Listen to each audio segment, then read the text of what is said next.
where it goes. Hey, everyone. Welcome to SVT time. Hey, am I distorting here? It sounds like I'm distorting a little bit. Anyways, welcome, everyone. It is Tuesday. It's SVT time. Dom, we've got the same. And I say this because every time we do this, I'm so happy to see them on here. But Paul and Rachel they're like, we got to have them on the show at some point. No, I think it's time at this point. Welcome, guys. I feel like he said bass in hand, let's go. I'm like, man, I need the last time I had a bass in my hand, it's sad. It's been too long. Yeah, I was going to say, I feel guilty now. I know. Anyways, everybody watching, thank you for joining us. This is episode 77. Seven. Yeah. 7.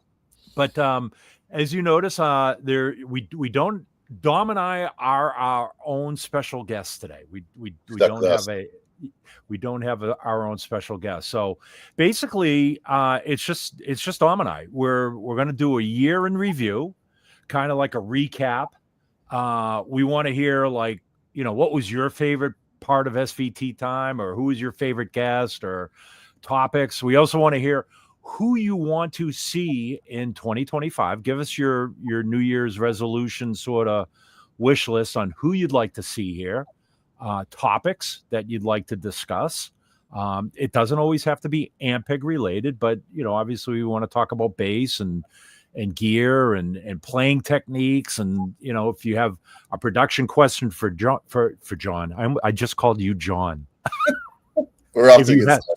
If you have a production question for Dom or an education question for me or whatever, just bring it up, and we're always happy to answer it. But like I said, this is an open forum today. Obviously, we're going to talk about the 75th anniversary, and there's a little bit of controversy surrounding the 75th anniversary. Like, when some people are saying it's not the 75th, some people are saying it is the 75th, but I have my theory on why it is the 75th. And it's kind of like, Dom, what we say around here goes. So that's right. We're definitely getting fired for that one. We determined what history is, Yeah. Because it's like there's some discrepancies between the Everett Hull Company, right, and actual Ampeg. So I'm gonna get the book right now. Okay, this, for anybody that is an Ampeg fan, this is the history book, and I'm friends with Greg and Bill, the authors of the book, and we're trying to get them to write a new revision, because this obviously ends at the end of, it ends with the SLM era, and of course we all know about Loud now with Yamaha, but this is the book. It's available on halleonard.com or Hal Leonard Publishing, or just look up the Ampeg history book. I think you can get it on Amazon. Yeah, I think it was Amazon. But yeah, so the history goes that the company was incorporated by 1949. The Hulls had moved across the Hudson River to Manhattan. I want to say in 1949, it was the Ampeg Bass Amp Company was incorporated in 1949. Ampeg was obviously around before that, but the company as a brand was incorporated in 1949. And prior to that, it was the Michaels Hull Amplifier Company, who was Michaels that made the amplifiers and Everett Hull that made the amplified peg. But so I think the original patent was from 1947 for the actual amplified peg. Yeah. But do you have the photo of it there? Because I actually can. I have my T-shirt handy. I can run and grab it because it's of the amplified peg. Yeah. Oh, let me see. It's in here somewhere. So yeah. You that don't know, Ampeg stands for amplified peg, which was the first product that Ampeg ever created, which was a microphone peg pickup situation that you put into an upright bass, and it amplified the amplification. It was like the first product of its kind. So that's the cutout picture. I'm going to catch my book on fire because I have a candle right here. What candle scent is that? We need to know. What's that? What candle scent is that? Oh, it is fireplace and hearth, cheminée et foyer. Okay. For anybody in France or Quebec that's following along. It's the end of the year, folks. Like this is our last episode for 2024. I know we're scheduled to do one, but we're not going to do it. We're not going to do an SVT time on Christmas Eve. Although it would be kind of cool to do an SVT time on Christmas Eve. Yeah. But I know I probably won't be. I won't be in any condition to be doing SVT time, and if we did, I'd probably definitely get fired for it. So, Negative Hurt is talking about the VB88. Bought a VB88 backup. So basically, a guitarist played through the VB88, which would totally work. 8/8. Yeah. I don't see why not. Seeing definitely is loud enough for a 200-seat room, that's for sure. Yeah, I mean the Stones played through before we did the V4 and the 412 cabs. That was their backline was SVTs and 810 cabs. Mm-hmm. In fact, funny hands, right? For one head per cab. Yeah. But funny enough, I had a guy at a trade show one time. In fact, this was up in Canada. He came up to me. He had a Zamitis guitar, 5-string guitar, set up just like Keith Richards. And he asked, he said, "Hey, you mind if I plug into this SVT rig?" We had just launched the VR. So, the closest thing to a 60s SVT. And he plugged in and he did the Nigel Tufnell treatment across all the knobs, like just dimed everything out on the amp to 10. And before I was like, no, like slow motion. He played an open G chord. I think it was an open G chord. And the thing just sounded ungodly. It was like, I mean, everybody in the show, it was just like, what in the world was that? It was totally unnecessary and crazy loud, but it really did sound great. Hey, let's take a look at some questions here. Are amps not a thing of the past nowadays? It's up for discussion, I think. Good question, Jack. There's a million amp in the box situations going on. This namely one of them. Yeah. They certainly suffice if you're using IMs mainly, and then I think it all depends on the tour, depends on the production crew that you have going, and whether you want some stage volume or not. I'm curious what people think, and please chime in. If you had the chance, or if you had the choice of having stage volume, if it wasn't on you to bring your rig, do you always 100% amp on stage, or do some people like the clean stage and you just prefer the in-ears? Now I think most people are actually it's like a split camp, I guess I should say, between people who are used to the IM situation, and it's like that's home, and then having something on stage versus that. Do you prefer, they have the little rumble packs now. I've seen a few rumble platforms.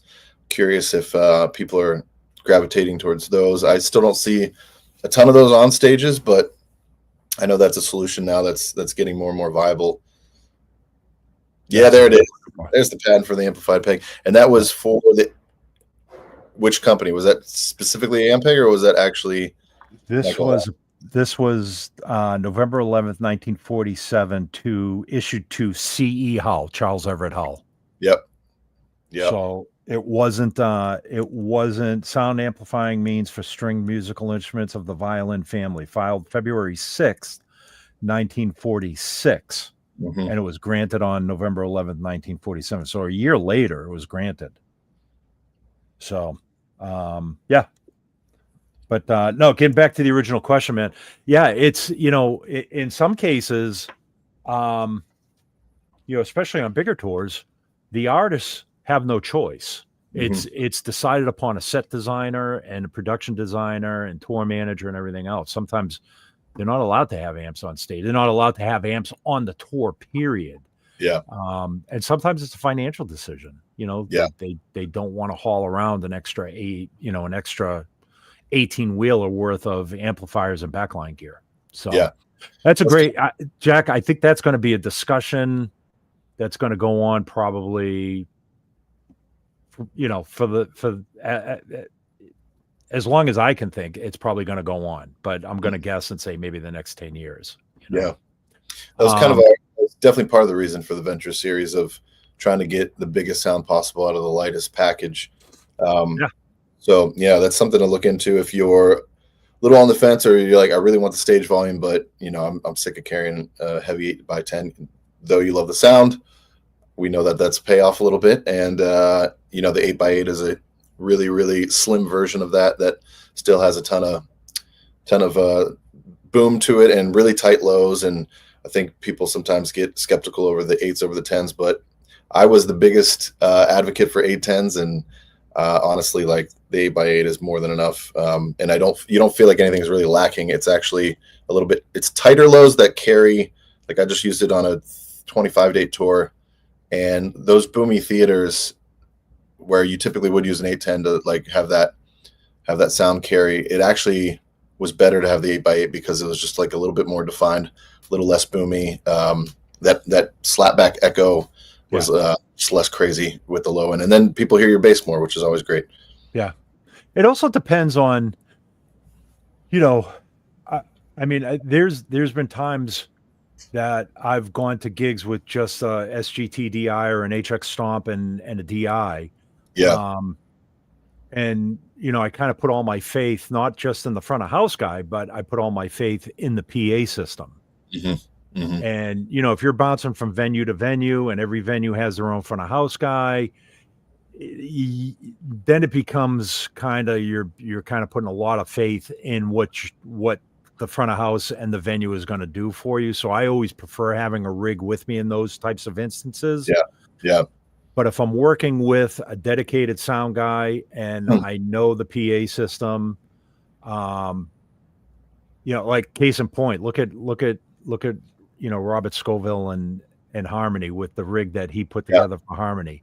You know what I mean? I mean, it is still a rig, but technically it isn't a rig. It's an in-ear rig. But it again, I see those discussions all the time on social media, and guys vying for no amps or yes amps, and everybody has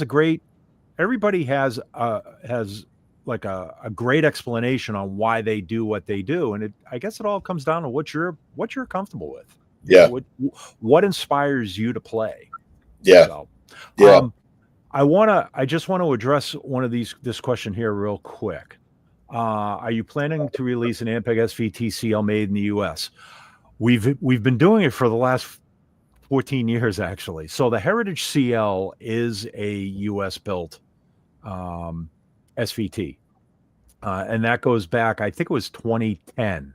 Yeah. When we started the Heritage line. So yeah, we do. We have the Heritage CL, which is a US made CL, and then we have the Classic CL, which is currently is a Chinese made amplifier. If you were to put both of them side by side, you might hear a little bit of a difference between the two of them.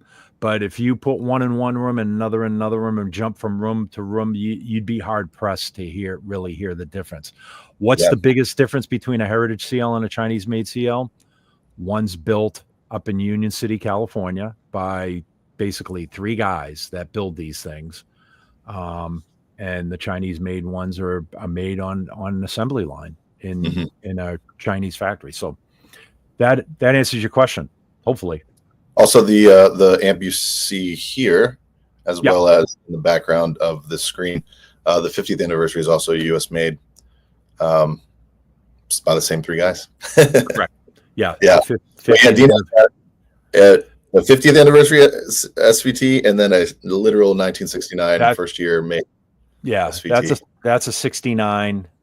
That's the Heritage 50th.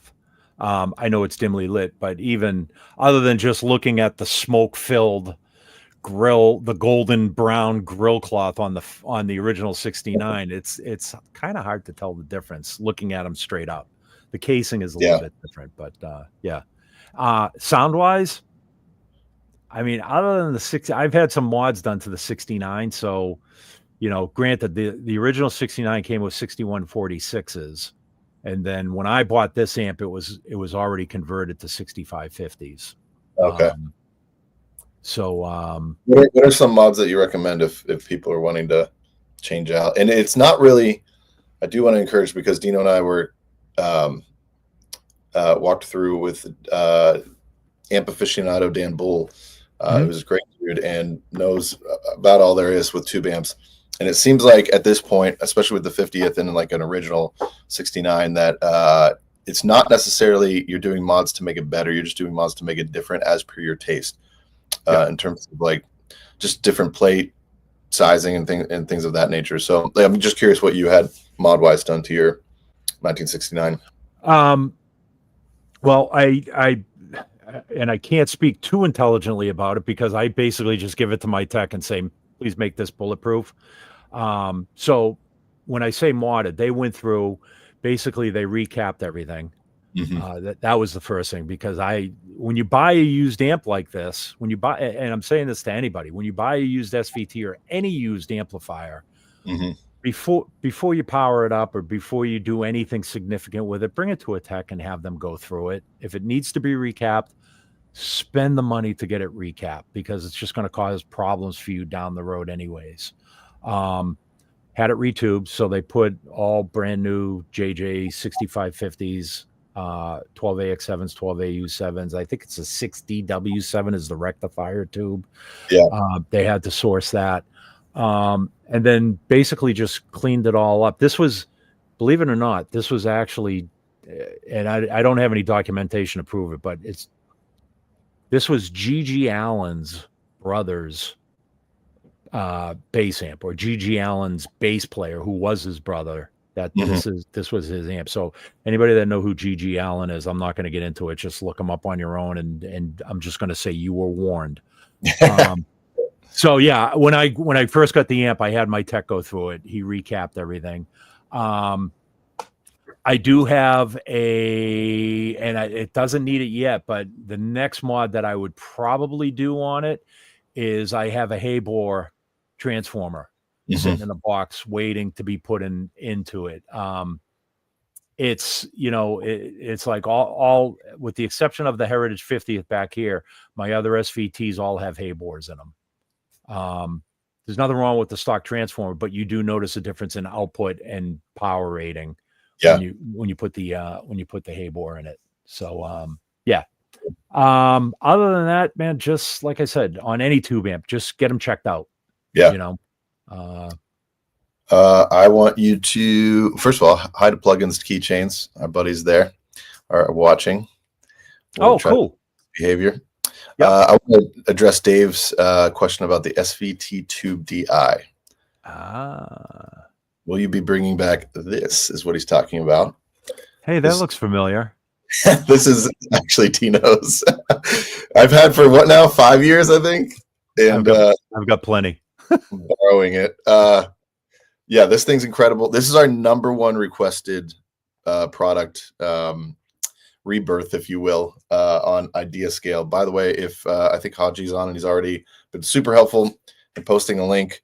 Haji, if you can post the Idea Scale link, we do scrub that almost weekly, sometimes typically like twice a month, and we do listen to your requests. But all I can say, because I can't say much, is that Dino and I are doing everything in our power to bring this thing back. We absolutely love this, and it's just useful for everything. But aside from the obvious, making it a little smaller and lighter, what other features would y'all love to see on a new one if we did a new one?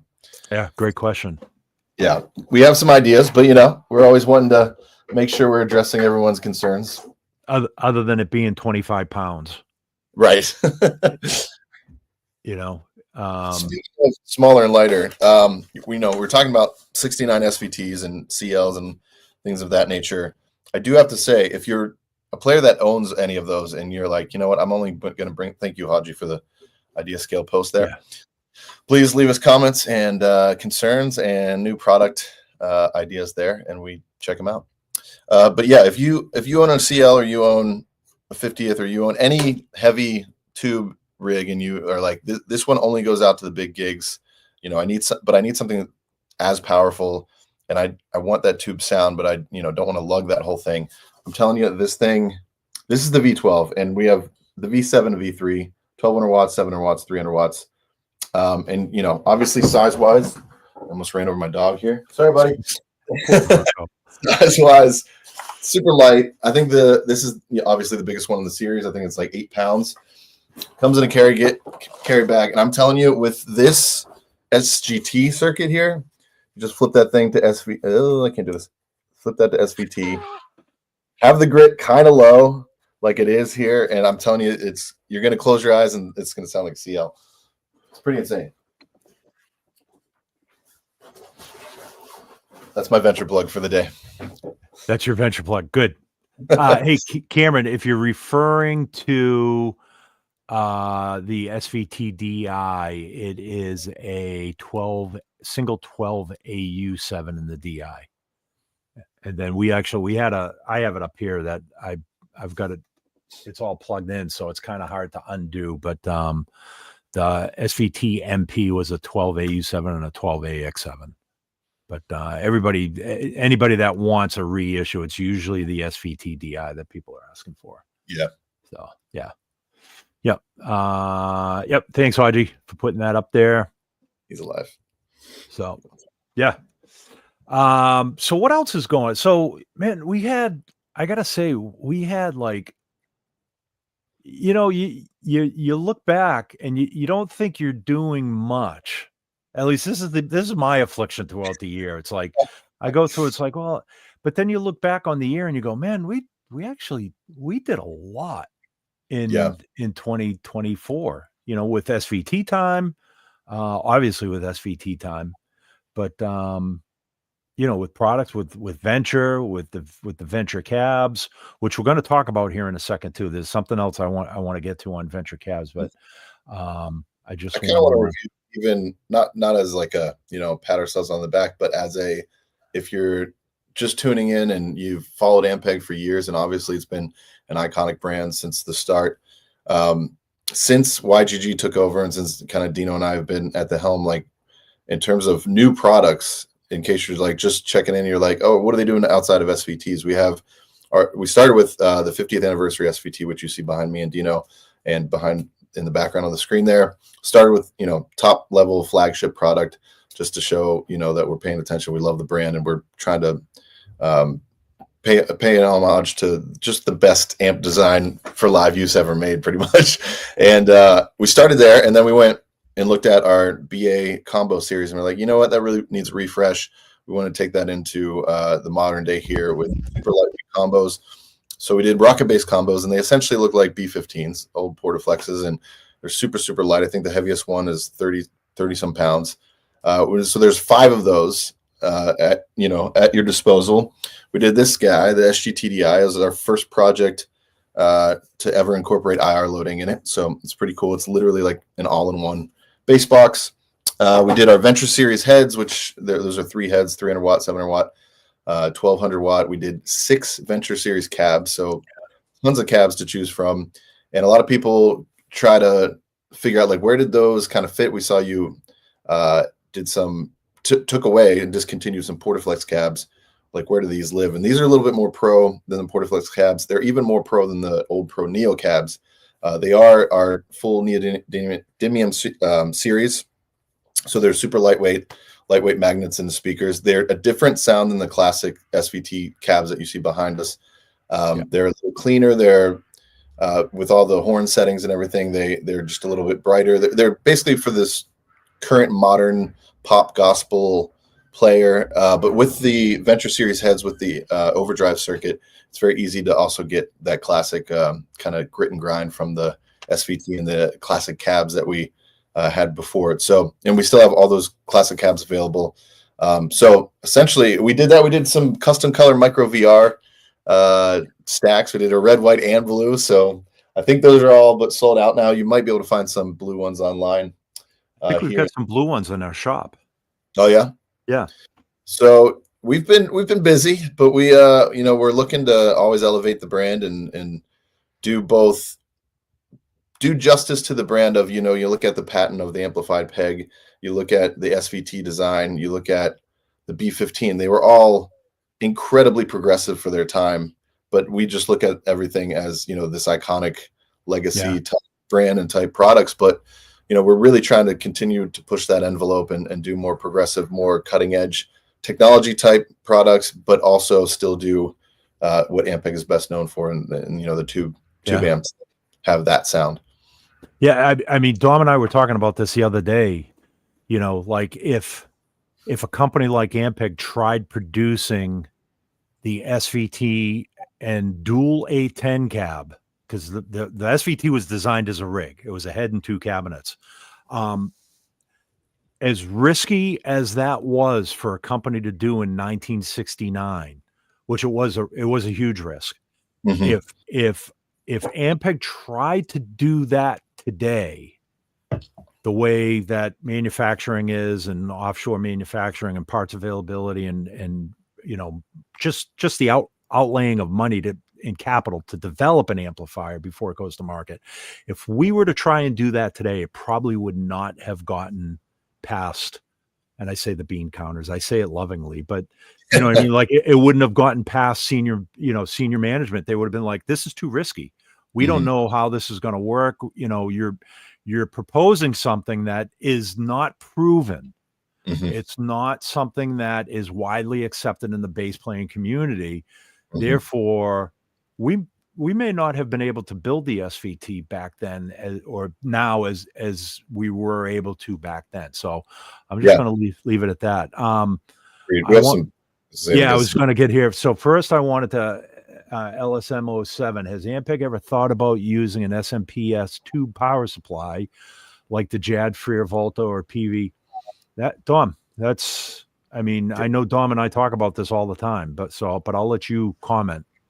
Yeah, I would say anything tube power supply is highly sought after by both, obviously, customers and ourselves. We have a few different collaborations we'd love to do in that space. It's all about cost, and it's kind of the question of, are you guys making this amplifier in America? Like everything is based on what the end result of you getting that. We don't want our customers to get a huge cost on these products based on us using components. So we really are trying to figure out, what's a solution that has the integrity of sound that we want, but isn't going to, pass the bill to you. So something like this, we would absolutely be interested in, but it would probably have to live in the Heritage series and be pretty high priced. That's the primary reason I would probably say why we haven't done any B15s in the last few years is, we don't want to pass on a $6,000 cost to you guys. So but that's not to say that people wouldn't want it at that price. It's just, we're trying to look at everything in our portfolio and kind of get to things as we see priority. And that's a great suggestion. And it's definitely something that's on the table for the future. It's just whether or not we can afford to make it at a price that people are going to actually want to buy. Yeah. Yeah. And, again, the question always comes up, tube availability. And I know that's an easy what if sort of thing for a manufacturer to say, but the reality of it is,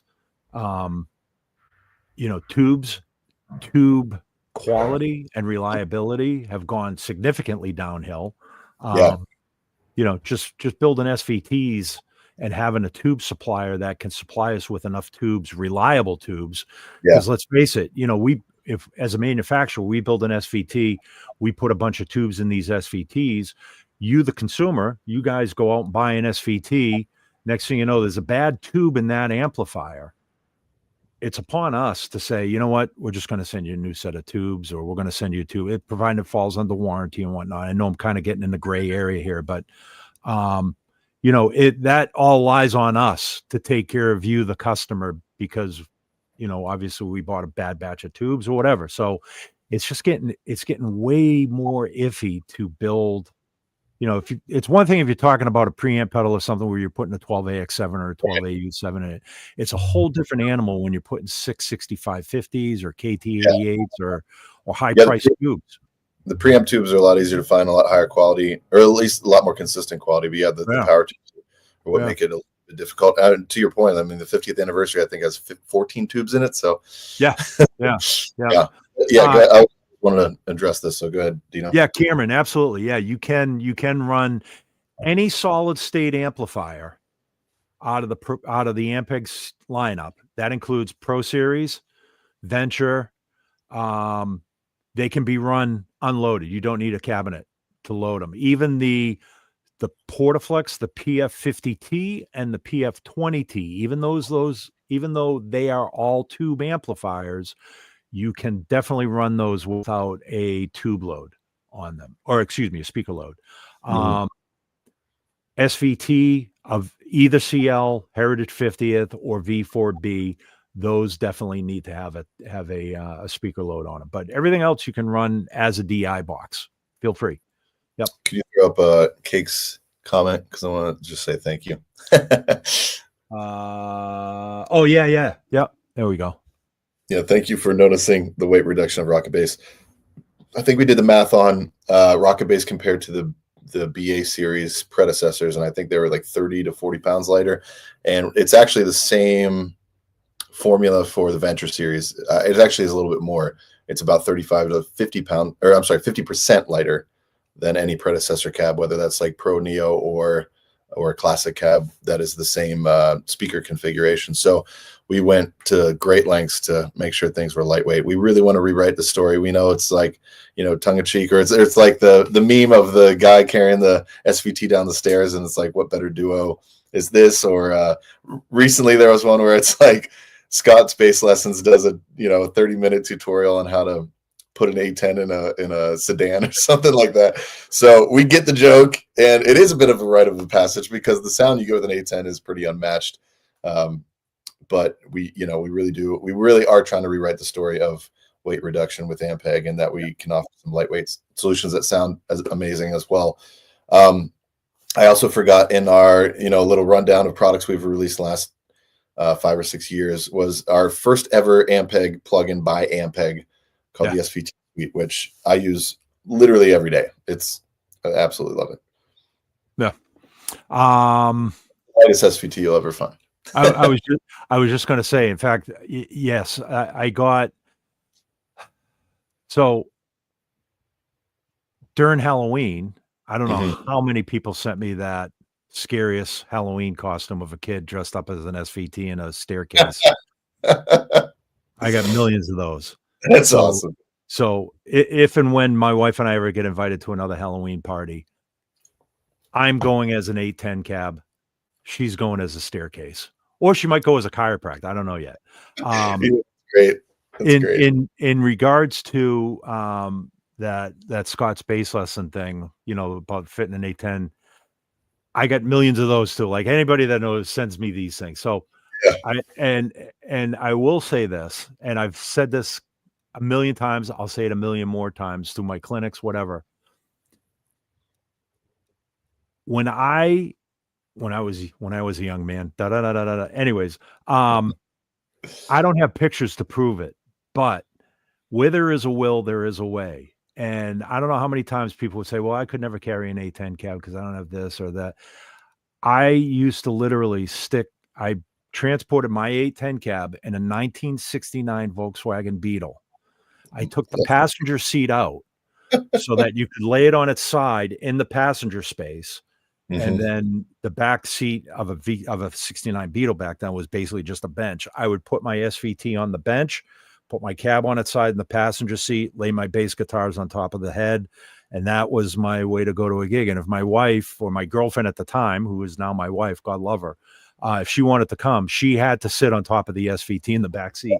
Needless to say, she didn't come to many gigs, but where there is a will, there is a way. So I don't want to hear any crap about trying to fit an 810 cab in a Honda Civic, because I used to do it in a 69 Bug.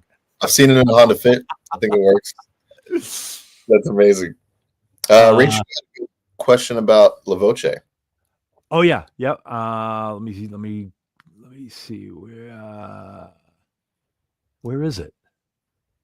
Man, you guys are awesome. Like these comments are flying in. So thank you. Rachel, yeah. So I'll let you talk to this.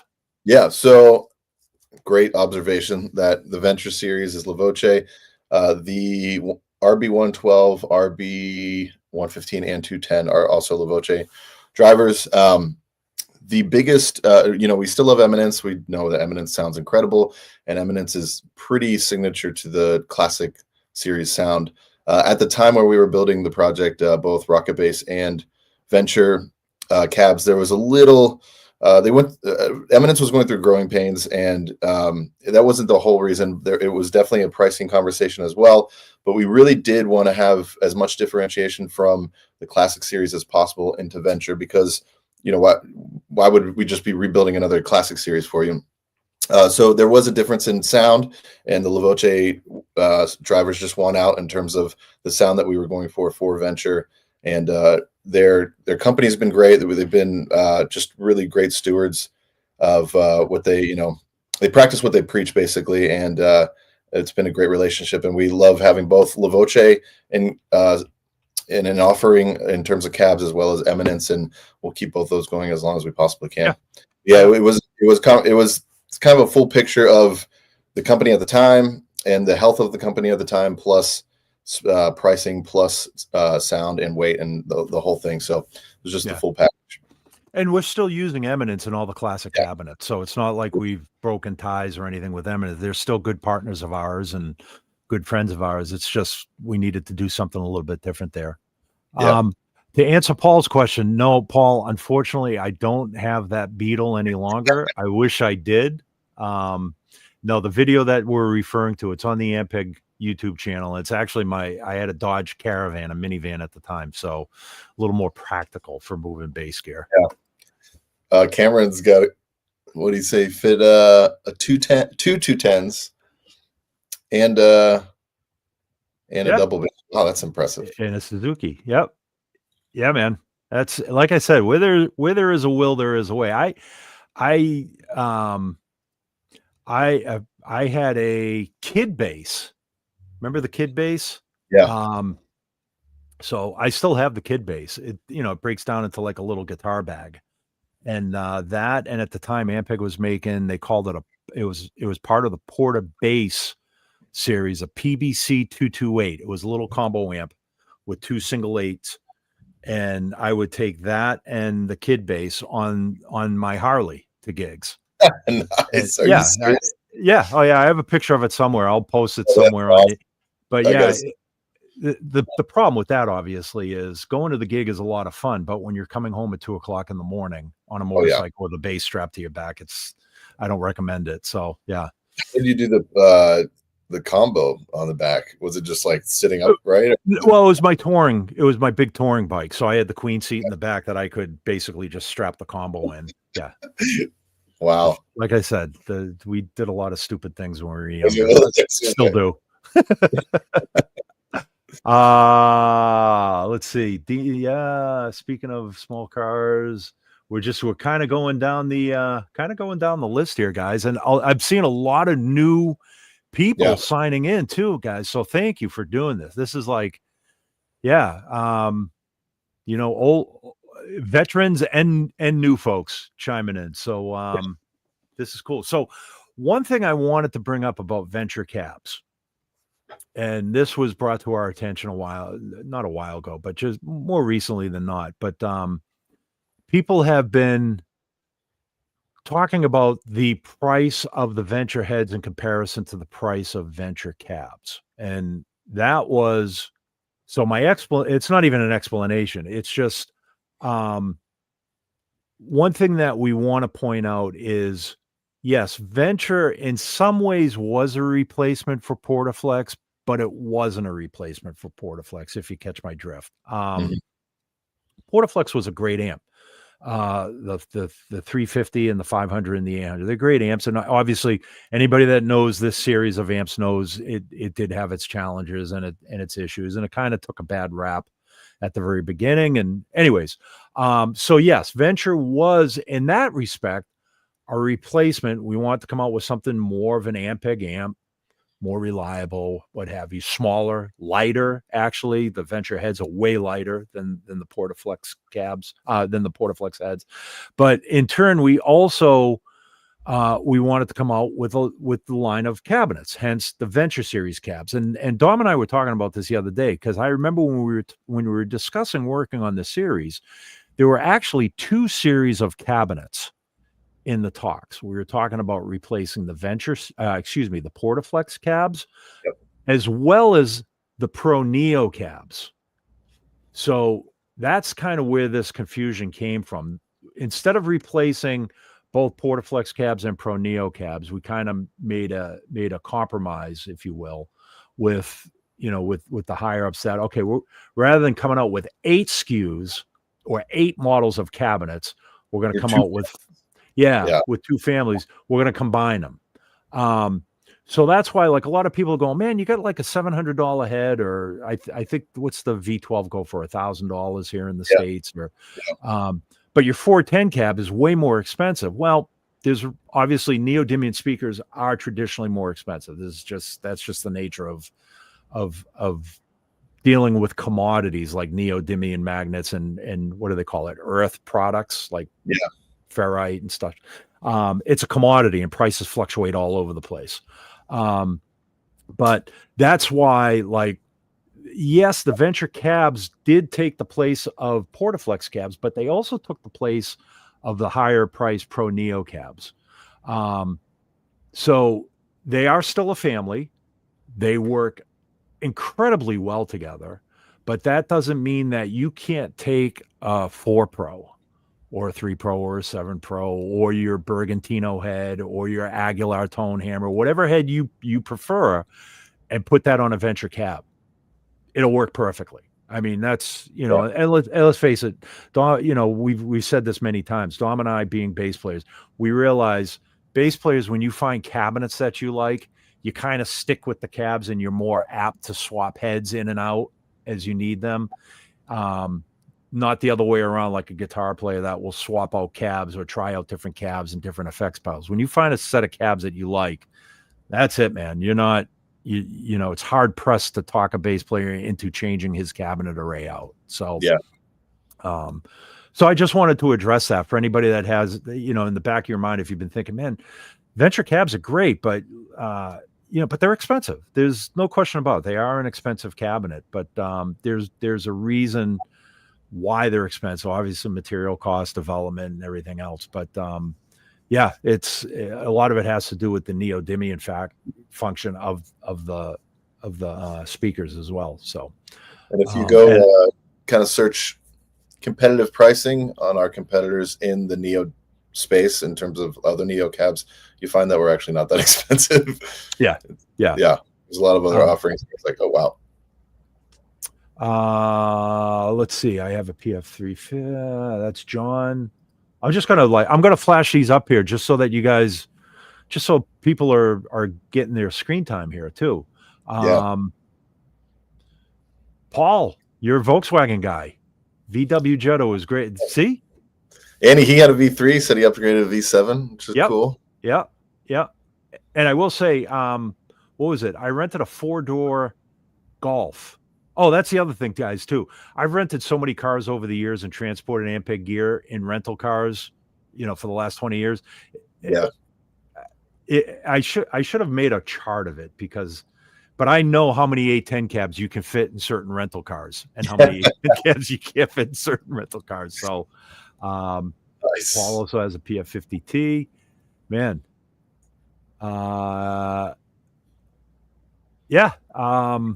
Rachel, don't feel bad that you don't have Venture Series. It'll be around. Don't worry. Yep, it's going to stick around for a little bit. You get tired of the other gear, it'll just over time. Okay.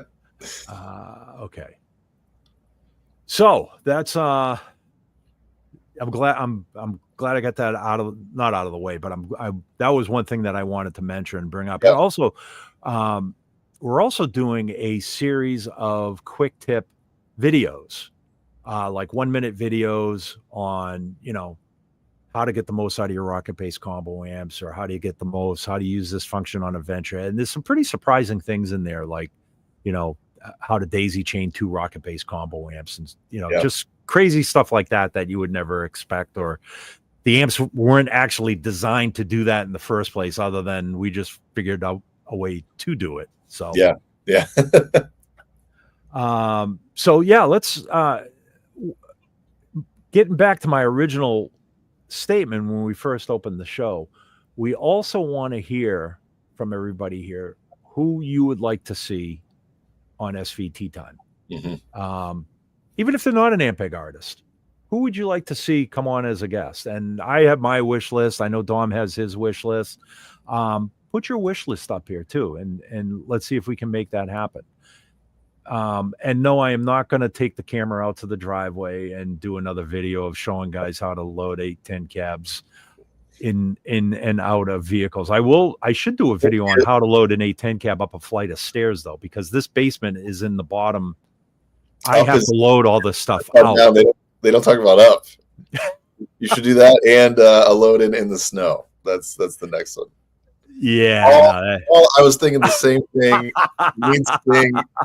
Just thinking the same thing. So if anybody knows me, they know I'm pretty obsessed with anything Sting has done, and both as a bassist, songwriter, arranger, you name it, vocalist. So there was this moment, I believe it was 2021, where Sting was playing in Vegas. I was already going to the show, and we kind of reached out to his management. We're like, hey, we know you play Ampeg. We would love to present you with the 50th anniversary SVT. And I was going to be the facilitator of that. And Dino was so kind as to reach out to them. And I was so excited. We had it all worked out. And I was like, this is my moment. I've been waiting my whole life for this. And and like a week beforehand, because of COVID, they were like, we got to lock it down. There's been some people in the camp that have gotten sick, and we can't have the meet and greets like we used to. And it was just crushed my soul. And then I thought, they say don't meet your heroes. And maybe we're not supposed to. But, if we could get them on SVT time, I'm all about it. I got to be honest, D. I wouldn't know how to interview Sting. Like I would just feel so inept. I'd be like, nerd notes, So on Dream of the Blue Turtles on this song, what were you, what was the inspiration? And I would just shut up and just sit back and listen and let you, because I know you're so deep into his catalog and his talents. And don't get me wrong, I absolutely love Sting, but I'd feel like a bumbling idiot trying to talk to him. So what do you think about Channel 2 on an SVT, Sting? Like, they'd be like, mate, let Dom talk. You just sit back and listen. It is intriguing though that he, for his whole career, I feel like he's never really talked gear. Like he doesn't get into like gear discussions. Well, or like the nuances of, he talks about his Fender bass here and there, but it's kind of it.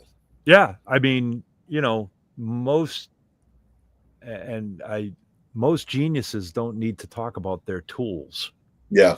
If that, I say that kind of loosely, and I'm not trying to say anything other than I think like Sting is on that. Like Stanley Clarke is kind of the same way, although Stanley is a little more in tune with his gear. Like when he asked for an SVT-3 Pro, he's asking for an SVT-3 Pro for a specific reason. But I think guys like that are so in tune with what they're trying to accomplish, not what they're using to accomplish it, sort of thing. Does that make sense? Like you talk to, some of the Berkeley guys and some of my mentors are, they're bass playing geniuses and they're fantastic educators. But you ask them what kind of strings they've got on their bass, they're like, I don't know. They've been on this bass since I bought it. Like, you know what I mean? And you just kind of go, oh, so you really don't care about that stuff? No, I really don't. I care about what notes are in a C major 7 arpeggio sort of thing. I don't worry about the tools per se. I remember there was on John Mayer's first live concert, I would say DVD because back then it was a DVD. He has a version where you can watch it with his own commentary on his show, and it's hilarious to watch because like deprecating stuff or like, oh yeah, and at this moment I thought, and he talks about like I think his tech at the time was just like, how are you even playing this guitar? It was like so out of intonation and everything. And he's just like, that doesn't like, I'm sure now it's different, but like at least when he first broke, didn't like calculate it in his brain. And then I saw a video the other day where he was literally like, he wanted this old guitar that he had to work, and it just like wasn't giving him the sound he wanted. He's like, I don't want to give up on this thing. And he's like, needs to change molecularly. Like there's something molecularly. And he threw it in the freezer overnight, and he was like, "You sit in the freezer." He said it was like something happened and it just was amazing afterwards. Oh, like, insane. You know, Rachel, speaking of Rick Beato, I saw that interview. And this is why I said what I said, because there were sometimes Sting seemed very like, I won't say put off, but just kind of like, oh, don't bother me with the silly questions. You know what I mean? And Rick is a great interviewer. Yeah. And the interview was a fantastic interview. Don't get me wrong. But yeah, it was just like, watching Sting with somebody with like a great interviewer or interviewer like Rick Beato. And I'm thinking, like, I don't put myself anywhere on the same level as like Rick. How Sting would react to me, he'd be like, silly boy, go away. Thanks to do our rapid fire questions at the end. Hey, great suggestion. You know what? Tim's a great friend of mine too. He is an Ampeg guy as well. But that's actually a great suggestion. Thank you for putting that up. In fact, we'll probably be seeing Tim at NAMM in January, so I'll be sure to see if I can get him on. And I also think having more techs and front of house engineers too would be cool. Yeah. In fact, I've been kind of Hoogie. I'd love to get Hoogie on. Hoogie's like the tech of all techs. He mostly through Shinedown with Eric Bass. Eric Bass. I'm saying his last name right. But yeah, Hoogie, Doogie. What is it with Hoogie and Doogie? Doogie with Kevin Dugan. Kevin Dugan is like, the guy. Of course, Michael Anthony's bass tech for the entire the whole time and he's still Michael Anthony's tech with Sammy. But Kevin Dugan would be a fantastic guy to get on there. Cliff Williams. Yeah. I've reached out to Cliff. And I will say this. I think we would have an easier time getting Cliff on than Sting, because only because like when I need to ask Cliff a question, like I get a response within 24 hours, and it's usually from his iPad. So anyways, hey Sting, top or bottom bunk, that's hilarious. I don't in there for sure. I know we're in the midst of talking about artists. I don't want to miss Todd Michael Bowers. What's up, by the way? He always gives great feedback, and he said, I would love to see a standalone SGT grip pedal with B15 and SVT style distortion. So essentially, you know how the SVT-DI was split to just the scrambler and just the classic, kind of like the same situation, right? It's like take SVT-DI, put it into an SGT overdrive, maybe a preamp, something like that. Let's say we're on the same page. That's all I can say. I think that's a great suggestion. That's a wonderful suggestion. Yeah. All right. Sorry. I'm gonna get rid of that. Cameron asks, how's the 8x8 going? You know, yeah, we should get some sales guys on here and right. Yeah, we can get some sales guys on here. They'll show you all kinds of bar graphs and pie charts and all sorts of stuff. But yes, ultimately, you know, I will say for what it is, and the landscape of like we were talking about, bass players going more and more non-rigs on stage. It's doing actually very well. And we also know it's a tough feat to have something out there that's comparable to an 8x10, which is so legendary, and trying to tell people, like, give it a chance. I promise. Not saying don't give the 8x10 a chance, but if you aren't wanting to lug an 8x10, or you're on a gig where you are responsible for that bigger sound, and I think you'd be pleasantly surprised about that. We have some comparison videos coming out. We have some performance videos coming out to kind of just show it off a little bit more, because we really just kind of released it. So I think it's going to take a little bit of time of people to see it in action, hear it in action, in the flesh. So we're getting it out to a lot of GC stores and some other stores too, so people can try that more in person, because that's the best thing about cabs. The hardest thing about purchasing them now in today's world of online purchases, it's like you want to sit in the room and really hear it. Yeah, and that's the other, like, I know some retailers are putting them on their floor. Mm-hmm.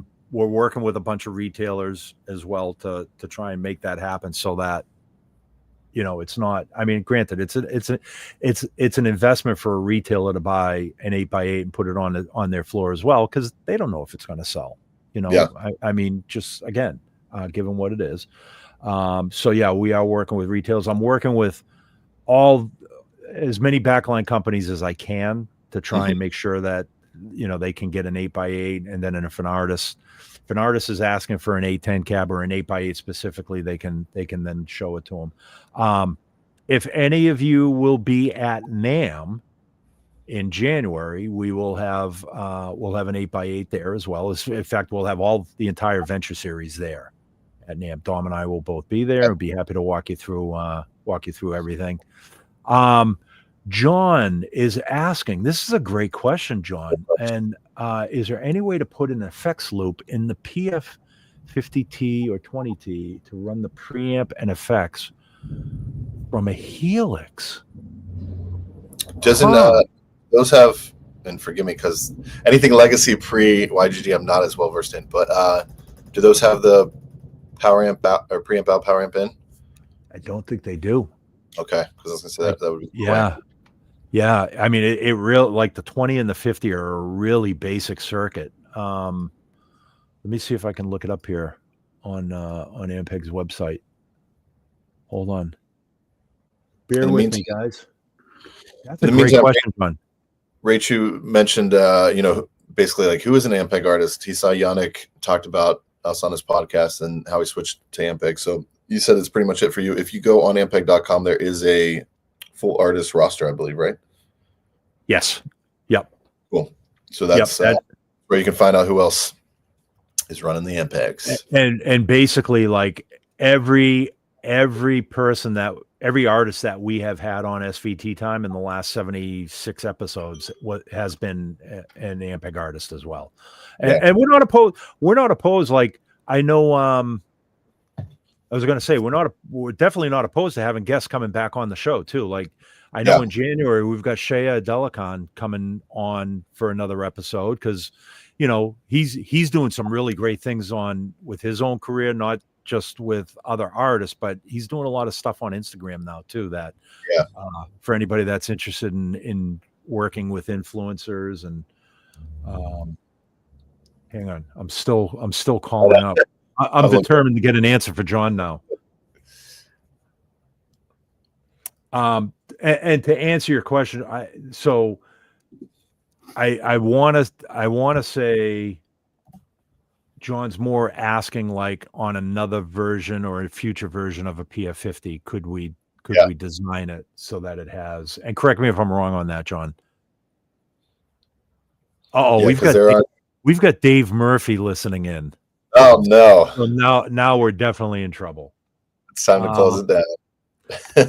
and Haji answered it for me. There's no loop, just XLR outs. Thank you, Haji.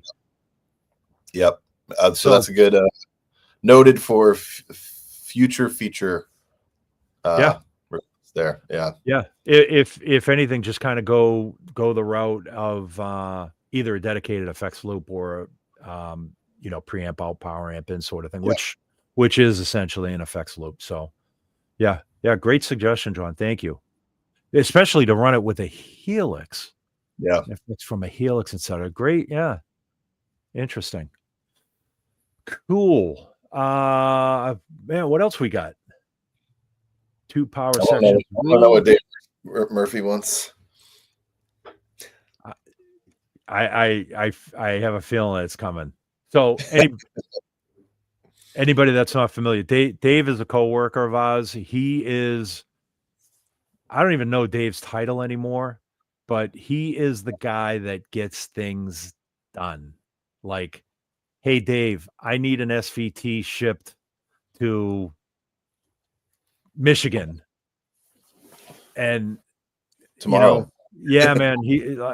I'm not just blowing smoke up his skirt just because he's here on the show. He is the guy that understands the show must go on, and whatever it takes. Unless this is a different Dave Murphy, then that's hilarious. Yeah, it might be a different Dave Murphy. If it is a different Dave Murphy, well, I just spoke highly of a coworker of ours, and this Dave Murphy, welcome to the show. Oh, Cameron is asking, is the 8x8 available in Australia?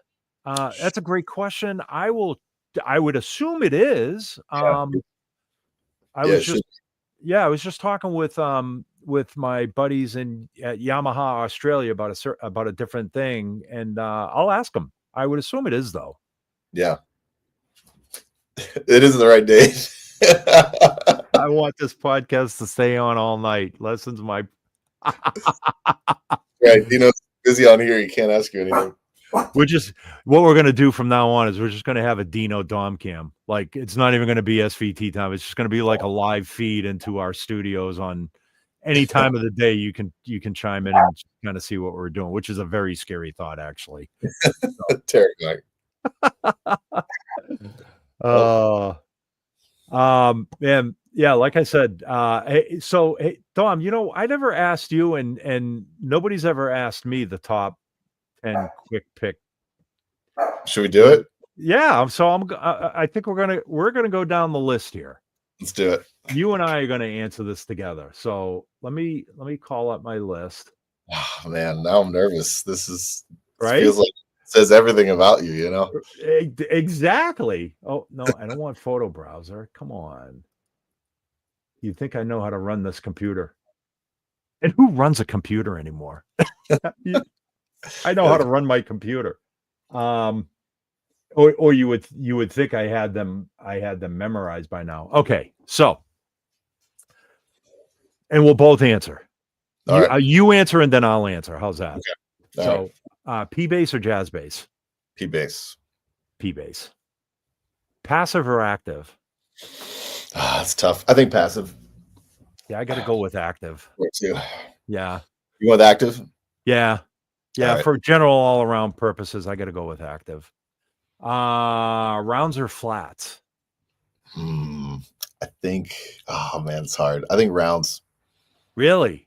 I think like as a majority rounds. Yeah, I love flats. I don't use them all the time. Yeah, I would probably have to say rounds as well. B15 SVT. B15. Yeah, B15. Yeah. See, you guys are going to learn a lot about Dom and I and how we kind of we may be from different sides of the Mediterranean, but we agree on a lot of things. Cable or wireless? Cable, just because I've never had a consistent wireless experience. Yeah, unfortunately. Yeah. Yep. Cable. Pick or fingers? Man. I think, and if you would ask me 5 years ago, I'd say pick, and I think now I'm fingers. Yeah, it's mostly fingers work. and you are you're a way more advanced pick player than I am, than I could ever be. Not that doesn't say much, but because I suck at playing with a pick. IEMs or floor wedges? This is a tough one because there's so many variables. I know there. I think ultimately though, floor wedges. Yeah. I mean, I love the technological advances of IEMs and the click and the guides and all that stuff. I love it, but I'd love that air. Yeah. Yeah. I'm going to say the same thing, wedges, because I did a gig Friday night on ears and my in-ear mix was horrific. Yep. And then I did a different gig on Saturday night with a different band, different front of house guy. And I asked him, I says, are we on ears tonight? He goes, you can do whatever you want. If you want to do ears, you want to do wedges. Well, the rest of the band was on wedges, not big wedges, just, and I said, all right, well, I'll make it easy. I'll go on wedges. And the mix was glorious. Like it was like pristine in my wedges. So yeah, I got to say wedges. Pedals or no pedals? I'm a pedals guy. Yeah, if I had my druthers, I would say no pedals. Yeah. Window or aisle? Aisle, have to. I'm at this point where it doesn't even matter if it's like a 2-hour flight. I am so claustrophobic. I'm an aisle guy. I gotta have the aisle too. I hate asking people to get up. And I'll take the elbow hits and the kicks all the time over just like I'm not in control of my exit here. Yeah, I'm the same way. Which brings us to high bunk or low bunk. Haji. Neither. I'm a middle bunker. If there's not a middle bunk, high bunk. Okay. Yeah. I prefer not to be on a tour bus at all. Just give me my private jet. Same. But yeah, I'm probably on a low. I'd have to call low bunk if I had the choice. Black, white piping or silver and blue? Silver and blue. Yeah. Yeah. I would say so too. Hot chocolate or coffee? Coffee. Yeah, coffee definitely on coffee. Yeah. Coffee. Favorite place to eat on the road? What is the favorite place I've ever been? Man, every time you ask an artist this too, I'm like, nothing immediately comes to mind, and that makes me sad. There's a place in